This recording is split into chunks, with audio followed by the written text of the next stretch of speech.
Hello Swing2 app user. Do you know with Swing2 app you can do much more than just creating a web app? I am going to share some tips and tricks about Swing2 app web app and how to customize it for free.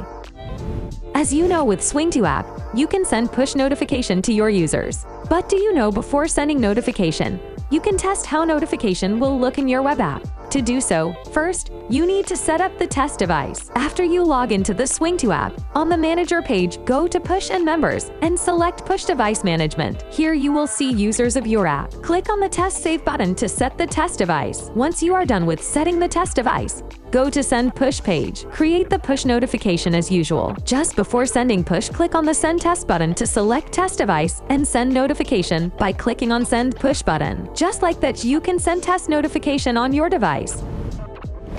While we're discussing push notifications, let me introduce customizable push icon setting. Do you know that the app icon of your web app is used as the default icon for push notifications? However, if you wish, you can choose any customized icon as your push icon. Let's take a look at how this is done. On Swing2 app, go to the Maker v3 page, click on the Advanced Settings, and go to App Production Setting.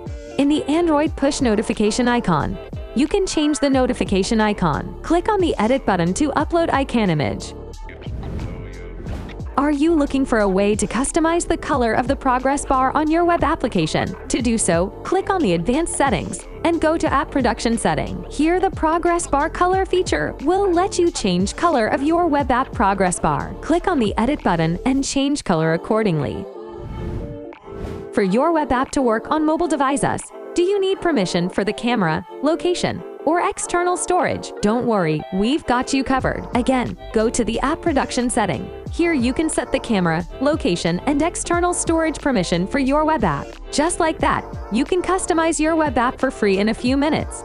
Did you find these web app tips useful?